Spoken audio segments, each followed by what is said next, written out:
Dicen que la tecnología no tiene palabra de honor, ¿verdad? Entonces, pues tenemos que batallar en ocasiones con ello. Me llama mucho la atención al inicio que se habla sobre la cuestión del poco interés de muchos jóvenes, que espero que aquí no sea el caso, ¿verdad? Que no son asiduos a la lectura. Hace muchos años había una frase que decía: si no leo, me aburro. Y pues habría que interpretarlo en dos contextos, ¿no? De aburrirme porque no voy a divertirme más, porque la lectura es emocionante, y por otro lado, pues ya saben, ¿verdad? Entonces, quiero hacer una breve plática sobre un libro muy interesante, muy fascinante, que me dieron a leer para que se los transmitiera a ustedes, que se llama Fases distintas de un hombre, de Juan Sánchez Azcona. Y en él se encuentran cosas sumamente interesantes sobre la vida de Francisco I. Madero. Quizás ustedes hayan escuchado de Francisco I. Madero desde la escuela primaria, ¿verdad?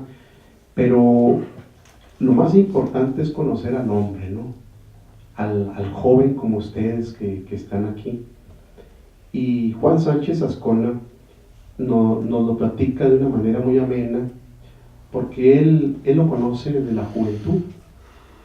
Juan Sánchez Azcona es hijo de un político muy prominente en la época de don Porfirio Díaz, y tiene la oportunidad de viajar a Alemania para estudiar ciencias políticas, al igual que ustedes. En esa época es cuando se traslada a París. Su papá le dice: sabes que ya terminaste en Alemania, vete a París para que vuelvas, para que obtengas el título por parte de las universidades francesas. Y es ahí donde conoce a nuestro héroe nacional, a Francisco Ignacio Madero. Ya se despejó la duda que no se llamaba Indalecio, sino Ignacio. En su fe de bautismo y en su acta de nacimiento así lo dice. Entonces, ahí lo conoce y lo describe como un joven serio, juguetón, que le gustaba salir a divertirse, a bailar, y muy elegante vestido. Pero Madero era un hombre muy chaparrito, delgadito, más en aquella época de su juventud, y entonces decían que se vestía con un traje muy fino, ¿verdad? Y un sombrero largo, y le apodaron Don Tachuela.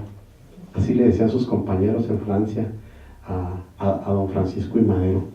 En aquella época manifiesta Sánchez Azcona que es un hombre muy estudioso, muy dedicado a lo que fue estudiar, relaciones comerciales, algo así como administración de empresas en esta época. Y lo trata durante algún tiempo, hasta que finalmente Madero termina, ¿verdad?, sus estudios. Una cosa que se me olvidaba: en esa época Madero era un hombre muy interesado, ¿verdad?, en conocer las cosas del más allá, y abraza el espiritismo. Madero se hace espiritista, trata de tener comunicación con los seres del más allá. Es una práctica que no lo deja durante toda su vida. Ya cuando se viene a México, pues su papá, pues era un hombre pudiente de acá del norte de México, de Coahuila, lo manda a estudiar agricultura hacia los Estados Unidos, y finalmente vuelve a su tierra y empieza a desarrollar sistemas de irrigación agrícola, hace una presa. Es un hombre muy dinámico y muy trabajador. Se casa con doña Sarita Pérez, hija de una pudiente familia de Querétaro, de San Juan del Río, Querétaro, Y así vive la familia Madero en su hacienda. Es un hombre hasta cierto punto piadoso, porque les da buenos salarios a sus trabajadores, les proporciona servicios médicos y se hace también homeópata.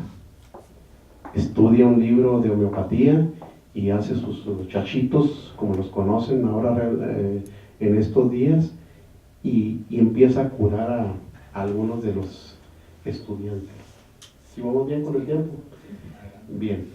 Y entonces, es ahí donde yo creo que Madero adquiere una sensibilidad política y social, porque observa la pobreza y la miseria del pueblo y cree que parte de esa responsabilidad radica en los gobiernos, en los sistemas legales, en los sistemas políticos que se establecen.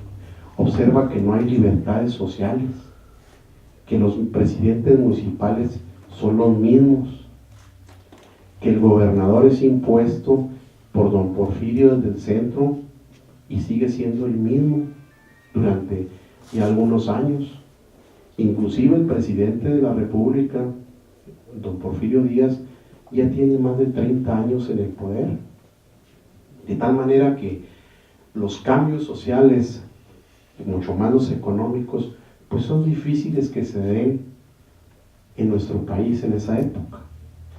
Sufre, entonces, se tratan de cambiar una presidencia municipal, se la roban, ¿verdad?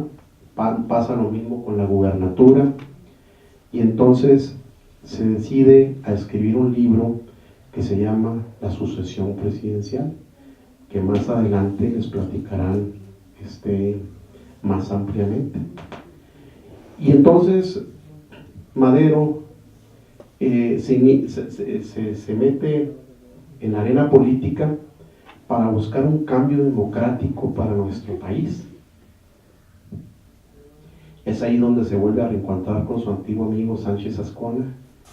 No lo convence mucho, Sánchez Azcona no se siente muy convencido con Madero, pero al ver sus hechos, ¿verdad? Entonces lo sigue y empiezan a hacer clubes antireeleccionistas en todo el país y lanzan como candidato a Madero a la presidencia de la República. Madero, el régimen de Porfirio Díaz, al verse amenazado, entonces mandan a arrestar a don Francisco y le dan por prisión la ciudad de San Luis Potosí. Madero entonces escapa de la ciudad de San Luis Potosí, porque le tenían dada la ciudad por cárcel, y huye a San Antonio, y allí es donde redactan el plan de San Luis Potosí. Sánchez Azcona junto con Madero y otros más miembros prominentes de la incipiente revolución, y convocan a un levantamiento armado para un 20 de noviembre de 1910. Desconocen a Porfirio Díaz y solicitan, se nombra a Madero presidente provisional del gobierno revolucionario, y piden que se convoquen a elecciones, entre otros puntos. Claro que también el plan de San Luis Potosí ya establece algunos derechos sociales, como el reparto de tierras y mejoras a las condiciones de los obreros. Este movimiento empieza a avanzar en toda la República y viene a culminar aquí en la heroica ciudad Juárez, un 11 de mayo de 1911, un 10 de mayo de 1911, ahí en la aduana, en el Museo de la Exaduana. ¿Quién lo conoce? Ahora el Museo de la Revolución. Levanten la mano. Muy bien, muy bien, excelente, excelente. Los que no, pues de alguna manera los invito para que lo vean. Ahí estuvo Madero, ¿verdad? Entonces ahí se firman los tratados de Ciudad Juárez, renuncia don Porfirio Díaz, ¿sí? Se nombra un presidente interino, se desarman los grupos revolucionarios y se convoca a elecciones. En las elecciones Madero es lanzado como candidato y es electo como presidente de la República. Esto causa una enorme euforia en todo el país. Madero fue un líder muy querido.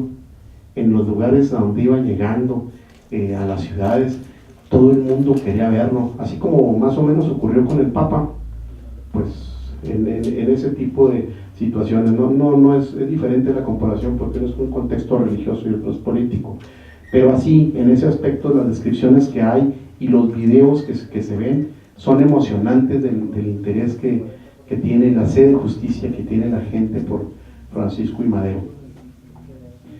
Desafortunadamente su gobierno, a pesar de que hubo muchos aciertos, también tuvo muchísimos problemas. Hubo muchos levantamientos armados en su contra. El de Zapata, que no lo aceptó. Bernardo Reyes, quien quería la presidencia de la República, también se levanta. Félix Díaz, mejor conocido como el sobrino de su tío, porque era sobrino de don Porfirio Díaz, se levanta en armas. Y Pascual Orozco en Chihuahua también. Todos ellos fueron derrotados en cierta manera o controlados, pero el último que no se pudo controlar fue el de la sonada militar que se da en la Ciudad de México en febrero de 1913. El general Mondragón se levanta en armas, va y libera a Bernardo Reyes y a Félix Díaz de la cárcel, y entonces inician lo que se conoce como la escena trágica. Bernardo Reyes decide ir a Palacio Nacional a tomar este palacio, y Félix Díaz se va a la Ciudadela, donde había armas. Al entrar a Palacio Nacional, ya había gente leal a Madero y matan a Bernardo Reyes. Y entonces Félix Díaz y Mondragón se meten a la Ciudadela, y se supone que hay un general que manifiesta lealtad a Madero, que es Victoriano Huerta, y le dice: yo los controlo, yo sofoco esa rebelión. Al final de cuentas no es así. Se reúnen en la embajada de los Estados Unidos con anuencia del embajador Henry Lane Wilson, y ahí hacen un pacto en el cual destituyen a Madero. Los encarcelan en Palacio Nacional y hacen una faramalla política ahí de nombrar un presidente por 45 minutos a Pedro Lascurain. Obligan a Madero a renunciar, y entonces Pedro Lascurain nombra presidente a Victoriano Huerta. Ya estando Victoriano Huerta en el poder, manda asesinar a Madero, presidente, y a José María Pino Suárez, que era su vicepresidente. A ambos les dan un balazo en la cabeza por la espalda, y eso de alguna manera enardece al país, y México se ve sumergido en una cruenta guerra que dura más de 10 años, que nos costó más de 1 millón de vidas, y el desgaste económico terrible que todavía se han sufrido las consecuencias. Entonces ha sido muy caro el costo que nos dan. Ya para concluir, me decía el maestro Luébano que les explicáramos en qué le servía a un estudiante de la Facultad de Ciencias Políticas y Sociales saber esta historia. En mucho. La historia está para que no se vuelva a repetir. Los hombres mueren, pero las ideas trascienden, y a los estudiosos de las ciencias políticas es importante que en este caso, como la historia, es importante que lo sepan. Voy a terminar con un pequeño texto con el que concluye Juan Sánchez Azcona su libro, y como es hasta el final, pues ya los voy a dejar para que ustedes lo lean completo. Dice: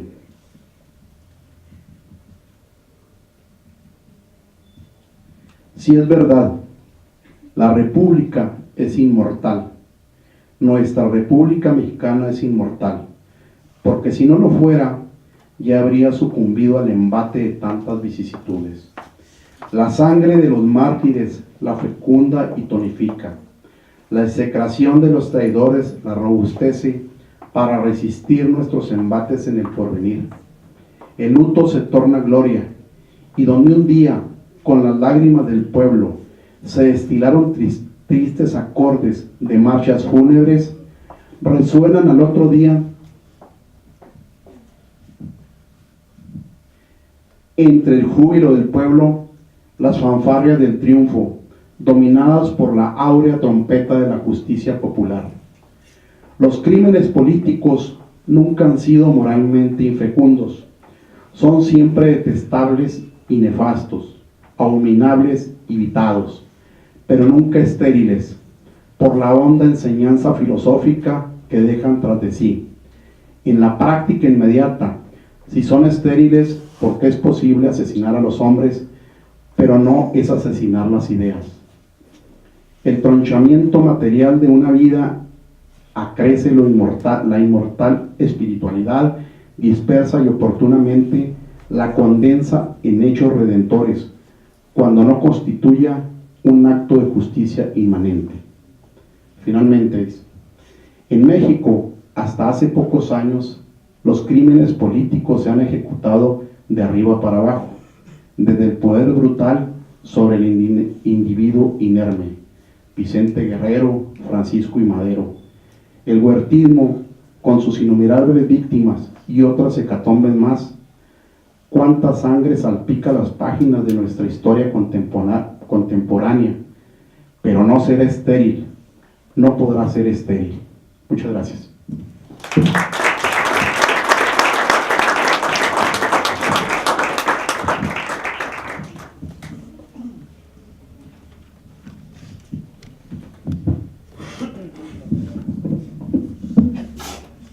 Muy buenos días, mi nombre es Ángel Vázquez, yo soy estudiante de Ciencias de la Comunicación y para mí es un enorme gusto presentar la siguiente participación, que ahorita mencionaron a Porfirio Díaz y ya es momento de hablar de él en el libro que lo menciona. Primero comenzaré hablando de la numismática, que es una ciencia auxiliar de la, auxiliar de la arqueología, que trata sobre el estudio de las monedas y las medallas que emite cada país. De la misma manera, la numismática se refiere a la afición por la colección de las mismas monedas y medallas. Esta palabra se deriva del latín, que quiere decir moneda. Se deriva del latín que es numisma, que expresa la palabra moneda. A su vez, esto se deriva del griego, que quiere decir nomisma, o nomos, que es costumbre o convención. Miembro de la Sociedad Paso del Norte por la cultura de la historia AC, fue miembro de la Sociedad Chihuahuense de Estudios Históricos. Sus aportaciones a la sociedad son innumerables conferencias que ha dado a jóvenes de secundarias, preparatorias y, como en el día de hoy, a universidades, principalmente en temas de la Revolución, Porfirio Díaz y el origen de las monedas. Démosle por favor un fuerte aplauso a don Joaquín Gorrola Aguirre.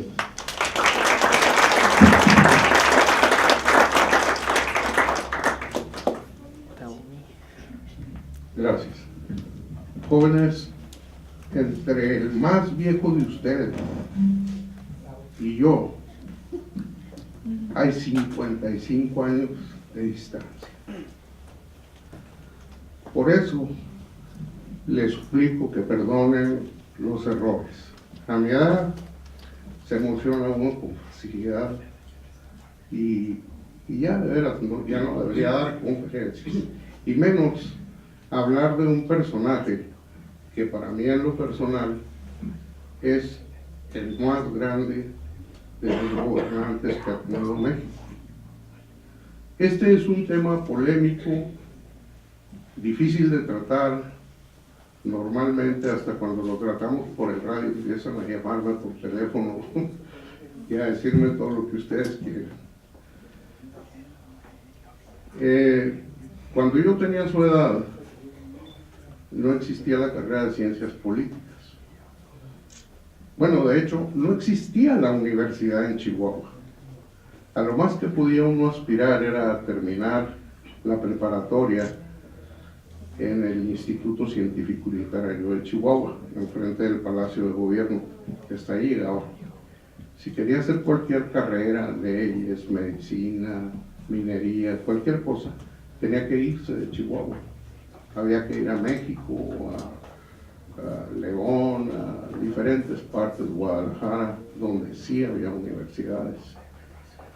Qué afortunados son ustedes de tener estas instalaciones, de tener esa facilidad para lograr una carrera. A mí todavía no me queda muy claro qué hace o cuál es el área de trabajo de un licenciado en ciencias políticas. ¿Alguno de ustedes me podría explicar? ¿Cuál es su área de trabajo? Nadie quiere. ¿Alguno de ustedes le gustaría ser diputado? ¿Sí? Pues yo creo que para eso no habría que hacer una licenciatura, más bien habría que estudiar un poco de gimnasia, ¿no?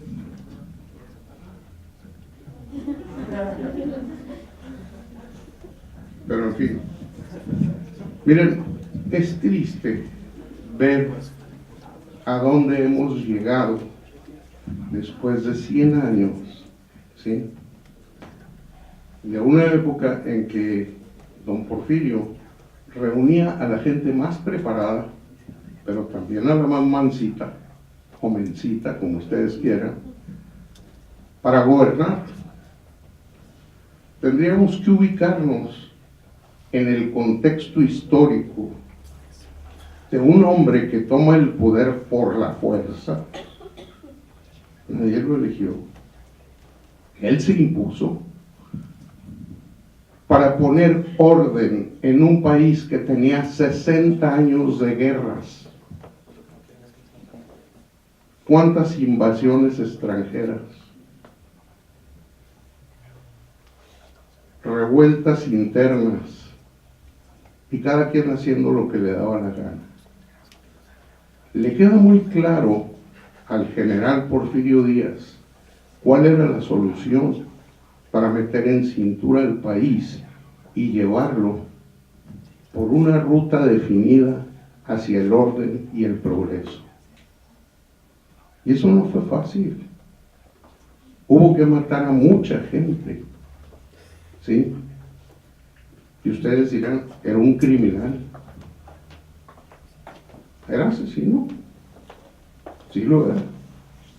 Y díganme, ¿qué presidente, con la excepción de don Panchito Madero, no ha sido asesino? Díganme uno. Para manejar un país como el nuestro, hacen falta muchos pantalones,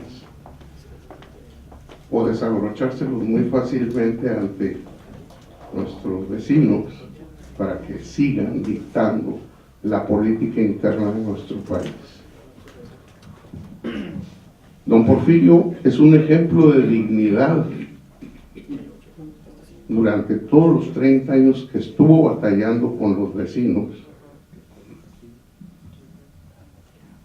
jamás cedió a lo que creyó que era nocivo para los intereses de la patria.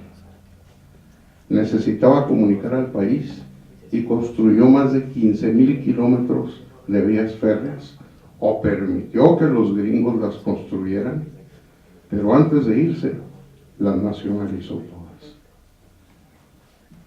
Ya para 1904 ya existía Ferrocarriles Nacionales de México.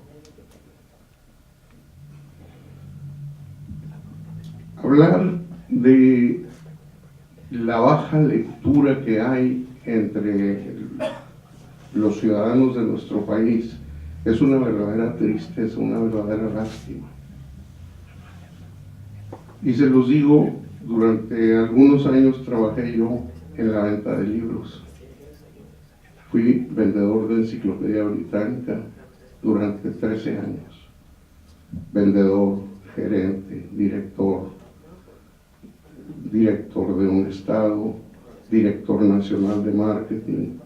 Y durante 13 años batallamos para sacar la papa vendiendo libros.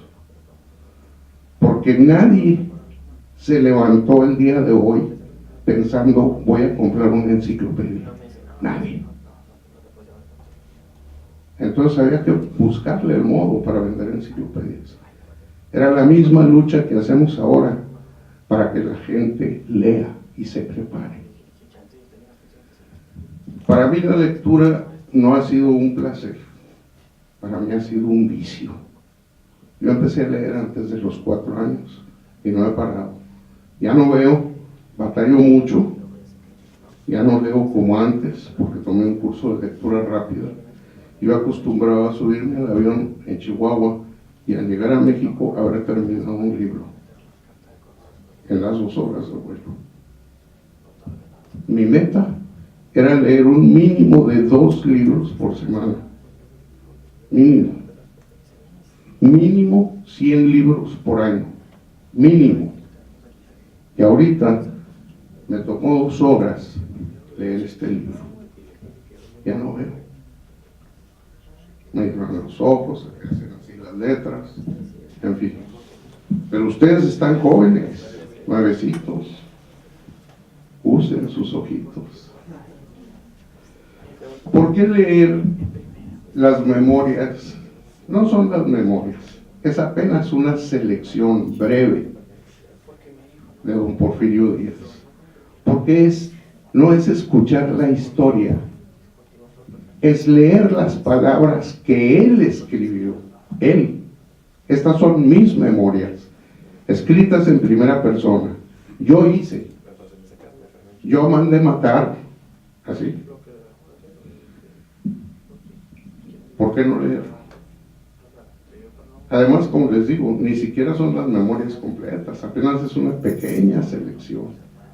Si a mí me llevó 2 horas, cualquiera de ustedes con esos ojos, en 1 hora lo lee. Y de veras, él dice, hubo un gobernador. ¿Quién conoce a Vidaurri? ¿Quién ha oído hablar de Vidaurri? ¿Nadie? ¿Nomás tú? No, pero ellos son los que estudian ciencias políticas, tú eres licenciado. ¿Sí? Vidaurri fue un gobernador de Nuevo León en la época de Benito Juárez, que cuando Juárez sale huyendo, porque los franceses vienen llegando a México, se va primero a Querétaro, luego a San Luis Potosí, de San Luis Potosí se va a Monterrey y sale corriendo porque tiene miedo que el gobernador Vidaurri lo aprecie y se lo entregue a los franceses. Vidaurri era un tipo especial, quería hacer una república ahí, con Nuevo León y Coahuila. Porque era gobernador de Nuevo León, pero se clavó Coahuila. ¿Sí? Ahora Moreira es el que se clavó Coahuila. No es cierto. Total que Vidaurri, al final de la guerra con los franceses, es apresado por don Porfirio Díaz. Y déjenme leer cómo lo menciona. Para ver si lo encuentro.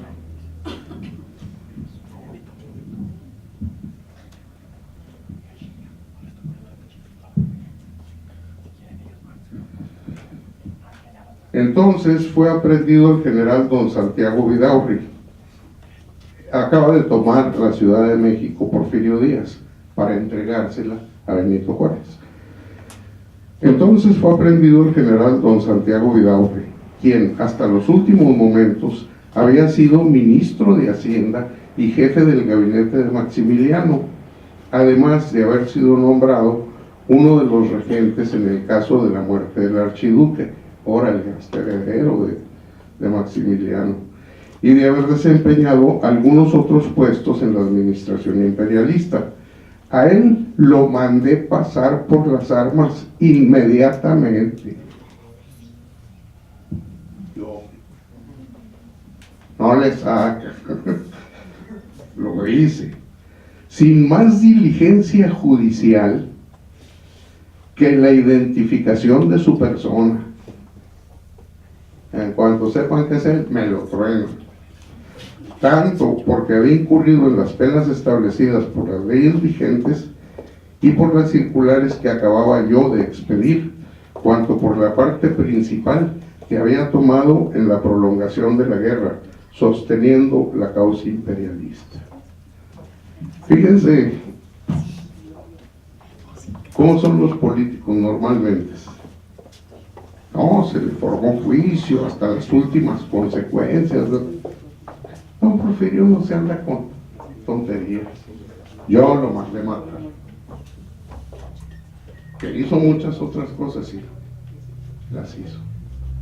Pero necesitan sentarse en la silla en el momento que él estuvo y tener los problemas que él tuvo para ver qué decisiones hubieran tomado ustedes en cada uno de esos momentos. Para mí, leer las memorias debería ser obligatorio, pero completitas, no nomás este. Este es un aperitivo para que conozcan a don Porfirio. Y como les digo, no les lleva más de una hora. Muchísimas gracias.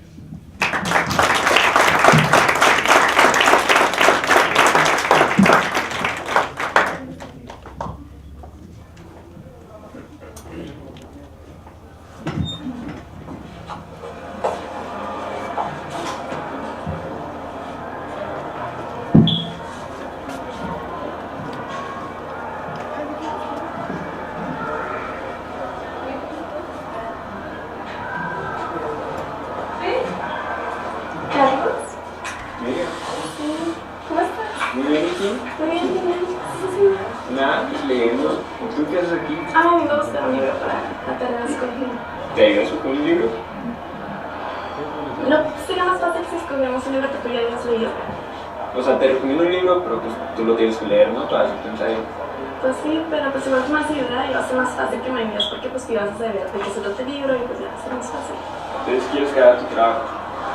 Sí, es que por favor, sí lo necesito. O sea, en el salón ni me hablas y quieres que haga tu trabajo. ¿Crees que leer no es importante?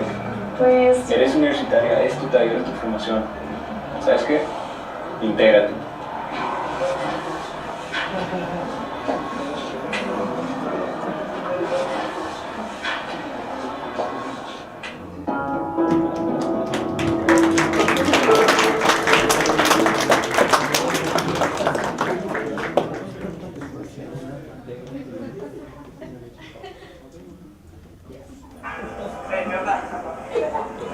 Disculpa la tardanza, es que el profe alargó de más la clase.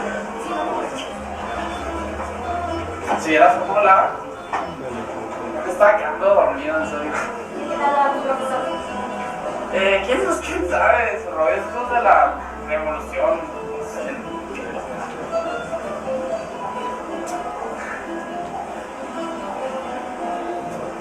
¿Y qué películas te gustan? Pues me gusta el French Mirror y el Doctor México.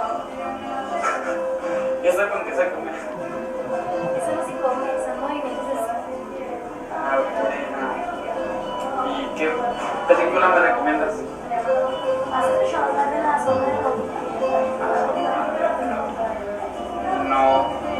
No sé qué es eso.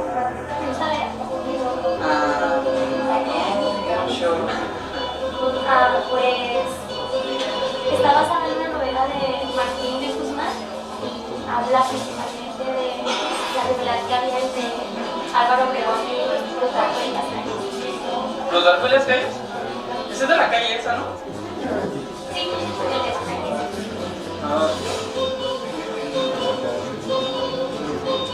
Disculpa, voy al baño.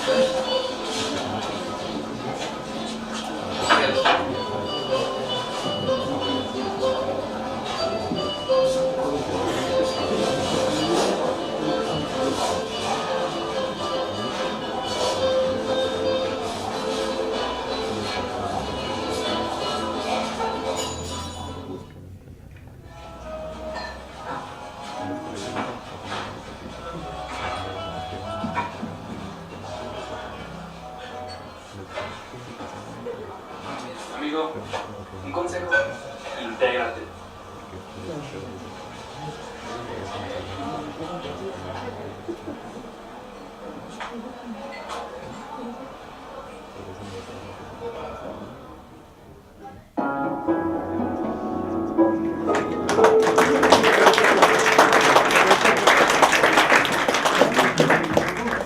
Bueno, buenos días, mi nombre es Katia Zulema Ramírez, soy estudiante de Relaciones Internacionales y quiero decirles una reflexión. Nuestro primer expositor nos habló acerca de que la historia está para no repetirse. Y nosotros, bueno, yo como estudiante, yo lo veo así, o sea, la historia nos marca, la historia nos presenta un pasado y cómo influye en nuestro futuro. Y nosotros como estudiantes, el futuro, bien lo dice, el futuro está en nuestras manos. ¿Y por qué no hacer el cambio? Y, como dice el video, integrarnos y instruirnos, estudiar y leer más. Yo como estudiante estoy agradecida por la presencia, entrega y tiempo de nuestros expositores al presentarnos estos sucesos y la influencia que han tenido los sucesos y cómo nos muestran el pasado y a lo que nos ha llevado al presente, mostrándonos cómo fue y cómo es ahora. Bueno, yo les voy a presentar a nuestro siguiente expositor, que nos va a hablar de la sucesión presidencial en 1910. Él es militar de carrera, egresado del heroico colegio militar, apasionado por los estudios sobre la Revolución Mexicana y la historia del ejército. Perteneció a la Sociedad Chihuahuense de Estudios Históricos y en los últimos años ha contribuido con sus investigaciones enfocadas a la historia del general maderista Francisco L. Urquizo, llevando conferencias y participaciones a distintos estados del país. Él es el capitán primero Óscar René Acosta Escápita.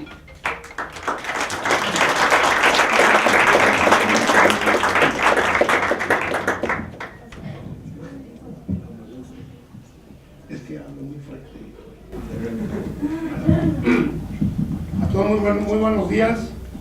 Es para mí muy satisfactorio y una sorpresa haber escuchado a la persona que tomó la palabra, que nos antecedió en el micrófono, que de una universidad salga el clamor de que no les gusta leer. ¿Okay? Quien me antecede habla que en su época no había ni facultad. Lógicamente, él es una mayor de edad. Yo soy un chamaco de 38 años, pero tuve la facultad. Cuando estaba en tercer año de primaria, una de las materias que nos daba pavor era la materia de lectura. El maestro se sentaba en su escritorio, reloj en mano, nos daba un texto y nos decía, lea. Y nos reprobaban en lectura. ¿Por qué leer? ¿Por qué agarrar un libro y no el aparatito aquel y que no puede uno regresar rápido, sino hay que estar esperando y buscarle? La historia no es más que la vida misma de los pueblos, y desdichados aquellos que no conocen la historia, porque están sometidos o están señalados para que vuelvan a ponerles el pie en el pescuezo, que no saben. Fíjense, la sucesión presidencial, tal parece que la historia en México se empeña a ser cíclica. Si nos regresamos a 1810, cuando inicia el movimiento por lograr la independencia, no es que en 1810 fuimos ya independientes, no. Se inicia el movimiento de independencia. Cada 30 o 40 años nos trasladamos a la historia y vemos que algo va sucediendo. Y ahorita exactamente, a 108 años de la sucesión presidencial.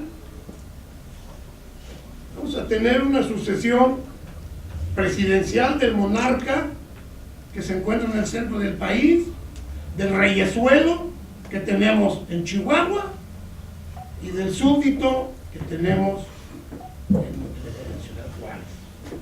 ¿Por qué les digo esto?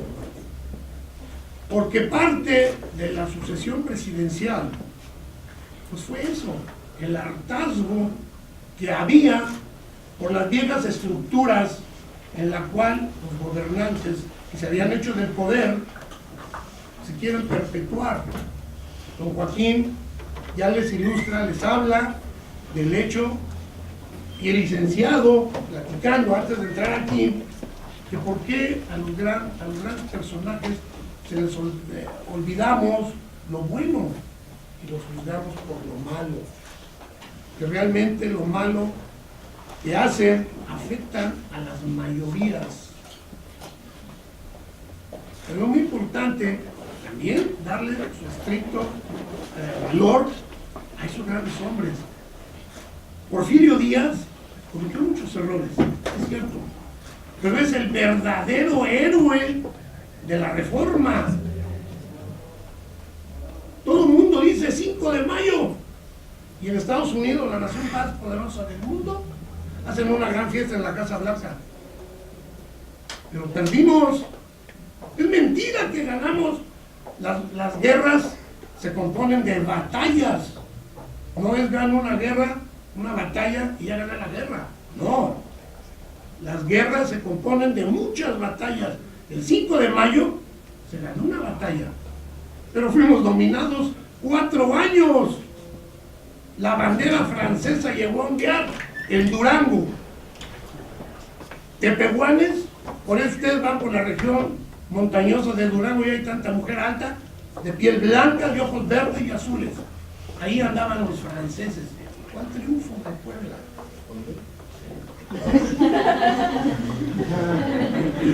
Entonces, ¿por qué nos vanagloriamos de Ignacio Zaragoza Seguín?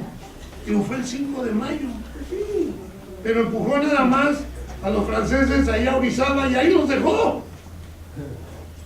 ¿Quién expulsa verdaderamente a los franceses, los avienta hasta el mar?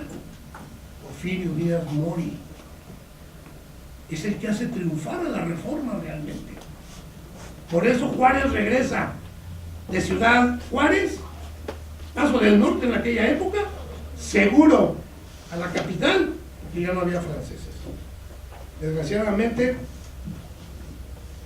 las obras malas que después hace lo llevan a ser ahorita inclusive olvidado en Francia. Es el individuo que parte la República Mexicana longitudinalmente y transversalmente por medio del ferrocarril. México se desarrolla por el caballo, el ferrocarril y la mujer. Si no, México no funcionara. Bien, la sucesión presidencial es obra de un joven estudiado que tuvo la sorpresa, la fortuna de haber nacido en pañales de seda.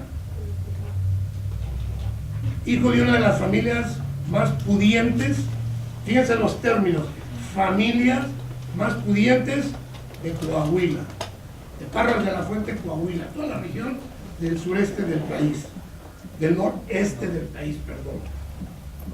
Pero es un individuo estudiado, leído, preparado, con ideas a lo mejor medias raras. Yo los invito a que un día vayan a San Pedro de las Colonias y hay un lugar como ese que estoy viendo ahí enfrente, donde ustedes pueden hablar con Francisco y Madero.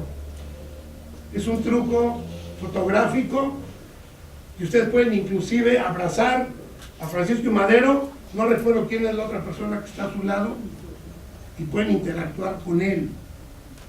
Hay un lugar ahí mismo en San Pedro que es donde se escribe en la casa donde fue a pasar su luna de miel con su zarape.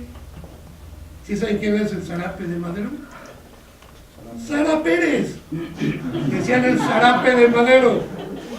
Entonces hay un lugar que se llama una pequeña elevación donde hay una pequeña caverna, él se iba ahí a ver lo del espiritismo, ahí se guardaba. El joven Madero, un hombre trabajador desde niño, siendo muy joven, llegó a tener la maravillosa suma de 500,000 pesos propios de su trabajo. Si ustedes se trasladan ese dinero, oro, a la actualidad, superaría a Carlos Slim, el U. Fíjense hasta dónde ha caído nuestro peso, poder adquisitivo, alumnos de ciencias políticas, cómo ha descendido nuestro peso. Francisco I. Madero, como político, es muy poco el tiempo que podemos hablar de él. Desgraciadamente su carrera política es pequeñísima, no más de 10 años. Su primer intervención quiere ser presidente municipal, se lo echan a perder.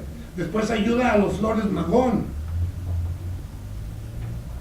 Cuando él llega a San Pedro de las Colonias en viaje de luna de miel, él ya sabe cuál es la triste realidad, porque ya viajó, porque ya conoció a sus conciudadanos. Viaja y se entera, se da cuenta, mi antecesor, el señor licenciado, ya les habla de lo que él hacía en las haciendas de don Evaristo Madero, que era su abuelo. Pero él aprende, él entiende, él es noble, él es muy humano, pero es muy ingenuo, no conoce de la maldad por su origen, entiende. Él cuando hace la sucesión presidencial, él escucha, se da cuenta de la entrevista a Díaz Grisman aquí en la Hexaguana. Yo no me gusta decirle el MUREF, porque de museo no tiene nada, y de la revolución menos, ¿verdad? Simple y sencillamente para mí sigue siendo la Hexaguana, porque ahí se llevó a cabo lo más hermoso que creíamos que teníamos, que era el término de la revolución y el nacimiento de una nueva nación. Sí lo hubo. Desgraciadamente, a partir de 1946, cuando los militares, fíjense bien la importancia de agarrar un libro, de conocer la historia, entender la historia, poder, eso es lo malo de los historiadores, luego nos quitan el tiempo, poder entre líneas saber qué pasó, lo que quieren decir los autores. No nada más es agarro y lo leo, no, hay que leerlo detenidamente, saborearlo, entender la historia. Madero se entera de que le dice a Grisman que él entiende que ya la República Mexicana, los pobladores de la República Mexicana están capacitados para tener un nuevo presidente. ¿Ok? Cuando viene la toma de Ciudad Juárez, el señor Madero siempre fue enemigo de la violencia. Él jamás quiso la violencia. Él entró en conflicto antes de la toma de Ciudad Juárez con Pascual Orozco y Francisco Villa, porque ellos querían el movimiento armado, la revolución. Lo quitamos, se va, vámonos. Él no, él quería el diálogo, él quería hablar, quería convencer la necesidad que se fuera. Porfirio Díaz le dice, sí, yo estoy consciente que ya me debo de ir, yo sé que el pueblo de México ya está preparado, pero yo me voy a ir cuando mi conciencia me lo ordene. Fíjense el mensaje en una sola línea de una entrevista. Yo me voy a retirar cuando mi conciencia me lo ordene. Esa es la importancia de agarrar un libro, de leer, de entender nuestra historia. Esta sucesión presidencial, don Francisco Madero se la dedica a tres vertientes importantísimas del pueblo de México. Y dice, dedicatoria, el último que voy a decirles para terminar. A ustedes les interesa. Dice, he dedicado en primer lugar mi libro a esos héroes, porque se me ha enseñado a venerarlos desde mi más tierna infancia, porque para escribirlo me he inspirado en su acendrado patriotismo y porque en su glorioso ejemplo he encontrado la fuerza suficiente para emprender la más difícil tarea que entraña este trabajo. Ser héroe no es fácil. Por eso, cuando los verdaderos héroes se mueren por una causa justificada, no les debemos de escatimar el honor que les merece. Yo fui militar 31 años y yo me molesto de sobremanera cuando veo a la bandera más hermosa del mundo cubriendo el féretro de cualquier servidor público que se muere. ¿Y por qué se le hacen honores cuando que está muy claro en nuestras leyes que la bandera únicamente hará honores a los héroes o a otra bandera? A la segunda vertiente que el señor Madero dedica a su libro, La sucesión presidencial, es a lo que ustedes están estudiando. En segundo lugar, dedico este libro a la prensa independiente de la República, que con rara abnegación ha sostenido una lucha desigual por más de 30 años. ¿No les suena esto algo conocido? Han pasado 108 años y esto no ha mejorado. Ustedes están estudiando periodismo, cuidado. El poder omnímodo que ha centralizado en sus manos un solo hombre, a esa prensa que, tremolando la bandera constitucional, ha protestado contra todos los abusos del poder, que ha defendido nuestros derechos ultrajados, nuestra constitución escarnecida, nuestras leyes burladas, y muchas veces en tan larga lucha le ha llegado a faltar el aliento y ha estado próxima a sucumbir. A 100 años no están próximos a sucumbir, están sucumbiendo día a día. ¿Por qué? Porque el gobierno central, que se inició en 1832 con nuestro mejor vendedor, no ha desaparecido. A la fecha seguimos teniendo un poder central que nos asfixia, que nos ahoga, que nos impone, pero si no leemos no nos vamos a dar cuenta. Y por tercer, al último sector que Francisco I. Madero dedica este libro, a todos los mexicanos en quienes no haya muerto la noción de patria y que noblemente enlazan esta idea con la libertad y de abnegación, a esa playa de valientes defensores que nunca han faltado a la nación en sus días de peligro. Es largo el párrafo y no quiero aburrirlos, que además me voy a quejar, ya me llegó el papelito. Concluyendo, jóvenes, es tan hermoso agarrar un libro, es tan satisfactorio enterarse lo que dice, porque encuentra uno cosas que ustedes no tienen idea. Un pasaje histórico desconocido para todos ustedes. Dice, no recuerdo el nombre, debí de haberlo traído anotado, un alumno que entró al colegio militar, fíjense que no digo, pero digo al colegio militar, donde su madre le pide al supremo gobierno que ella le puede dar para sostenerlo y para comprarle uniformes en caso necesario, pero que no puede comprarle zapatos, y le pide al supremo gobierno que se los ministre. Y así entre líneas, con esa caligrafía antigua tan difícil de paleografiar, que es difícil seguir un trazo para ver qué decían, le contesta el supremo gobierno que las leyes únicamente permitían darle zapatos a Morelos y al hijo de Morelos. Eso es historia. Fíjense qué cosa más increíble, pero eso no está en ningún libro, Hay que buscarlo. En ese caso muy personal, yo me metí a los archivos y Y ahí encontré eso, pero eso es historia. El hecho de que ustedes estén estudiando una carrera universitaria no los excluye de que se enteren de nuestro origen. Es uno de los orígenes más maravillosos que no los tiene ningún país más que aquellos orígenes, aquellas razas que nos antecedieron en la historia. Que todos ustedes ya deben de saber. Estados Unidos está ávido de conquistarnos y quieren esa historia. Ustedes están no permitirlo. ¿Cómo? Simplemente leyendo. Tómense una hora. Esto yo lo leí, me lo entregó el licenciado, a quien le agradezco que me haya invitado. 188 hojas en menos de 4 días.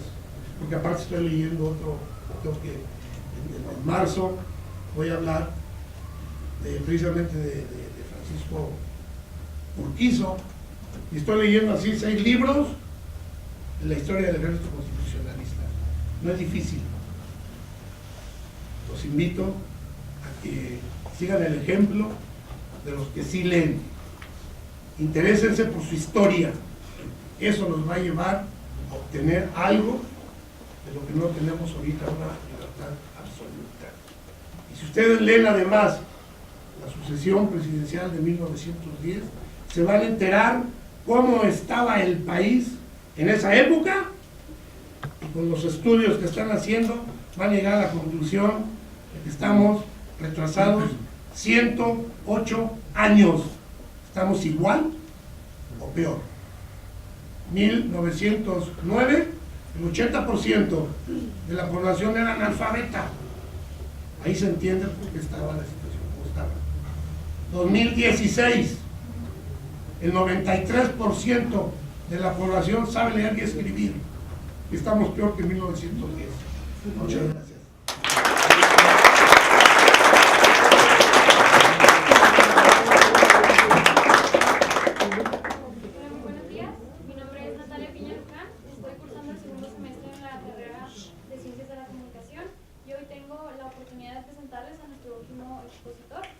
El maestro en comunicación Francisco Javier Ruano La Rosa, para quien pido un fuerte aplauso.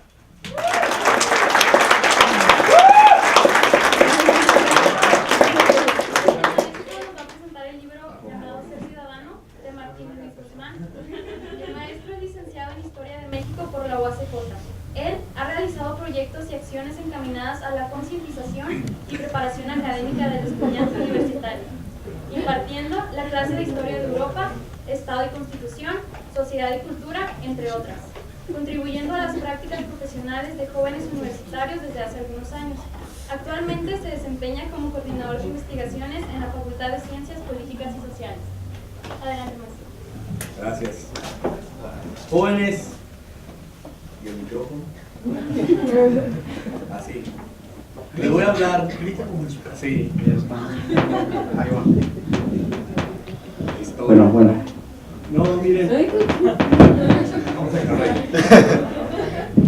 La importancia que tenemos de haber traído este foro a ustedes de presentación de libros. No es el único libro ni los 4 que están aquí enfrente que nos llegaron de Chihuahua, y que me llamó a mí la atención primero por la brevedad del texto. Son libros muy breves cuando ustedes los ven en su realidad, ¿verdad? Como lo decía que Don Joaquín, pero son un tanto más gorditos. Pero se hicieron, y ahí considero yo, no sé si pueda ser acierto o error, el que la Cámara de Diputados, ¿verdad?, los haya hecho tan breves, a conciencia, a conocimiento, de que pues el joven no lee y hay que darle libros para leer. Es interesante lo que nos encontramos en ellos. No solamente como historiador, como catedrático yo tengo el compromiso de hacer que mis alumnos lean, porque esa lectura los va a hacer que sean competitivos allá afuera, donde los van a requerir para ocupar tal o cual cargo, posición, ¿sí?, trabajo. Y si nosotros como docentes no logramos eso, pues estamos llevando a nuestros alumnos a la miseria, a la ignominia, ¿sí?, al desempleo. Y yo no quiero eso para mis alumnos. Hablé con estas personas que están aquí al frente, los cuales de muy buena intención se dieron a venir y charlar con ustedes un momentito sobre este conjunto, esta colección de libros. Y lo interesante que yo encontré en ellos, porque leí también los 4, una de las cosas que me arroja es que tanto en el caso de Juan Sánchez Azcona, que estuvo aquí en Ciudad Juárez, vivió aquí con Madero, dio exhortos a Madero, el primer grado que se le dio a Francisco Villa, que fue el de coronel, estuvo presente Juan Sánchez Azcona. El 5 de mayo que se celebró aquí en 1910 fue de lo que hablaba ahorita también el capitán. La celebración, dio el discurso de esa celebración Juan Sánchez Azcona. Estuvo también ahí al frente de las tropas revolucionarias, paseó por esta ciudad. Un año antes, en 1909, también había venido Porfirio Díaz, y cuando ustedes pasan por el monumento a Juárez, Porfirio Díaz vino a poner aquí la primera piedra de ese monumento. Llegó en ferrocarril, en el ferrocarril que él mismo había trazado, que él mismo se había encargado de llegar hasta acá, hasta Paso del Norte. Y vino y visitó también esta exaduana de la que se hablaba, ¿verdad? Que no le quiere decir el capitán museo. Él ahí dio una comida, por primera vez en Ciudad Juárez se sirvieron camarones que aquí no los conocían, y fue de los platillos que sirvió para Francisco, para Porfirio Díaz, un cocinero francés que se trajo desde México. Y son edificios que todavía están allí y que nosotros desconocemos esa historia.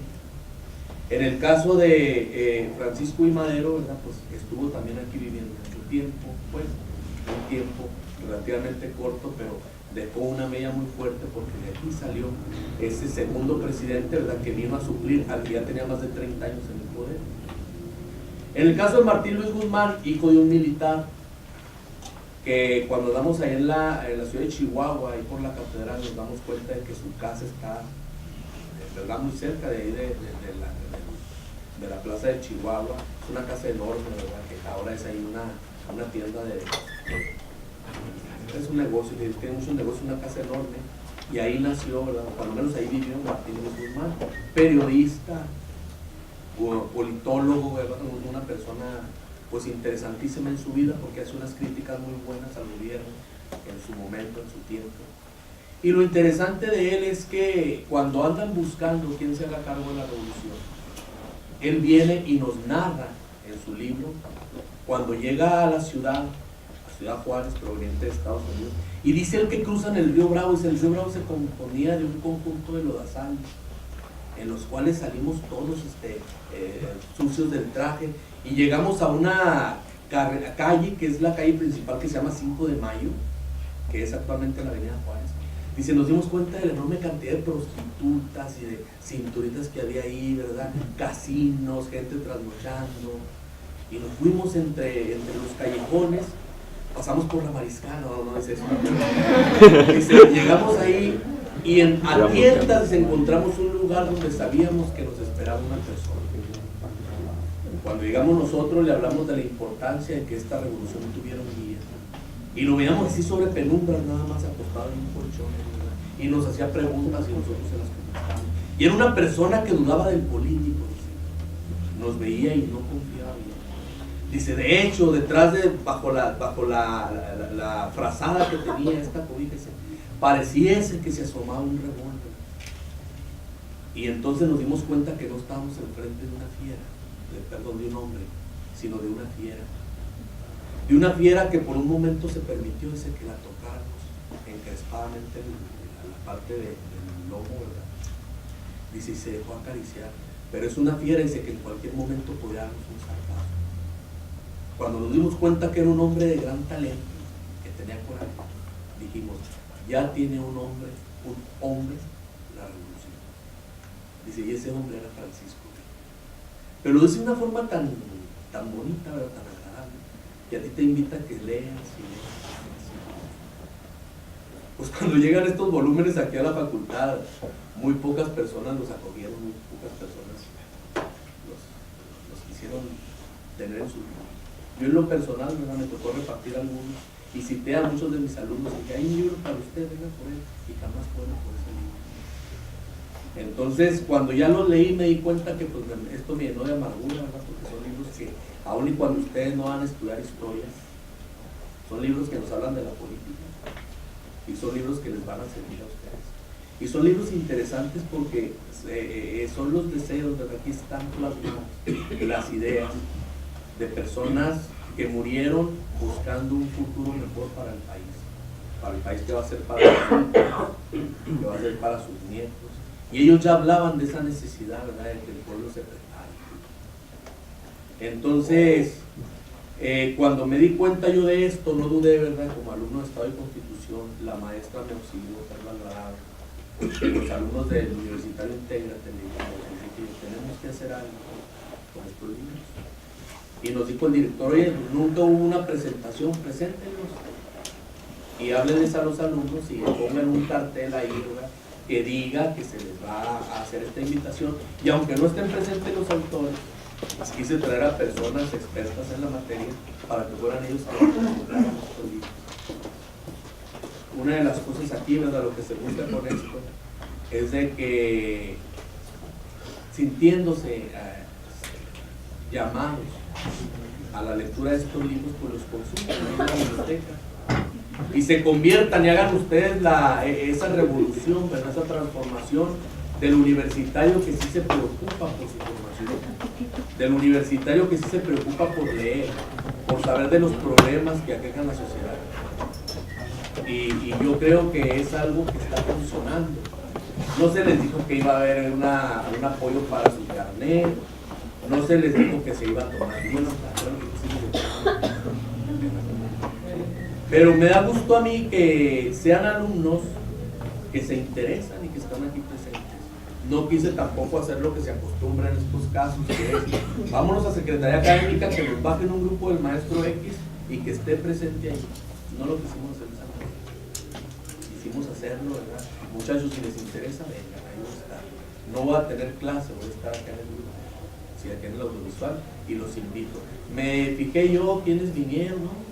Pero estoy confiando, ¿verdad?, en que esto haga el cambio y ustedes poco a poco vayan sintiéndose atraídos por esta lectura.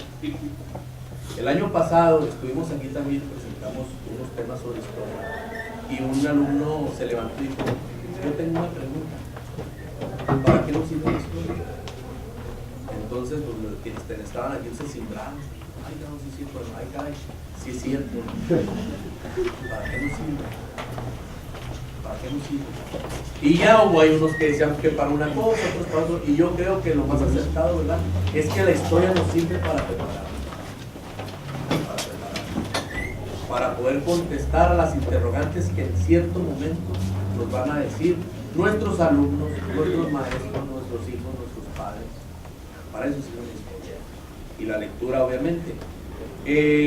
Quiero cerrar esto, ¿verdad?, antes de pasar a la otra parte, diciéndoles que hay un grupo Universitario Intégrate, el cual hace actividades que no tienen nada que ver con política como nosotros la conocemos y como la conocemos. Andar participando con tal o cual grupo político, eso no es Universitario Intégrate. Hacemos cuestiones académicas que les sirven a ustedes solamente y exclusivamente en cuestiones académicas.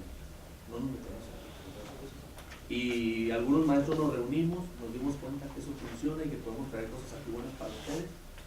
Y esa es la intención de esto, ¿no? Los muchachos que se encuentran aquí atrás de mí y unos que andan allá también atrás, la intención de ellos es que siempre queremos prepararnos, queremos ser nosotros los que dirigamos esto adelante. Y con sus trabas y con su capacidad poca o mucha que tienen, han sacado adelante esto. No somos los maestros los protagonistas. Bueno, yo sí. No, queremos que sean ellos, ¿verdad?, que sean ustedes los que se encarguen de llevar estas cosas. Entonces, eso es la mejor intención. Yo sí les voy a pedir, ¿verdad?, antes de continuar con esto, un aplauso tanto para ustedes que estuvieron aquí presentes como para los muchachos que nos...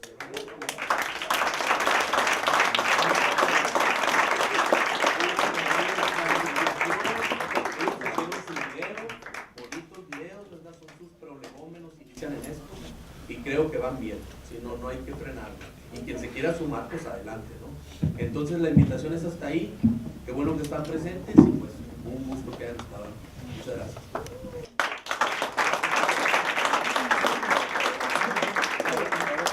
Sí, muy buenas tardes.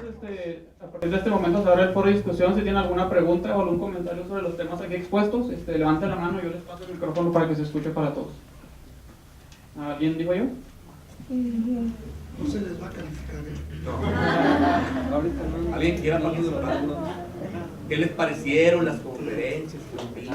¿Les gustó o no les gustó? Hablen. Una pregunta. Allá atrás. ¿No puedo gritar en problema?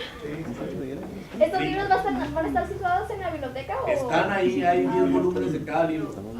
Ahí pueden consultarlos, pueden sacarlos. ¿Alguien más? Dijiste 4. Acá. Ahí tampoco lo ocupo. Pues yo la haciendo preguntas que pues usted comentó pues, que le hicieron en la presentación pasada. O sea, ¿para qué le serviría, por ejemplo, empezar a leer cualquiera de estos libros o igual otro?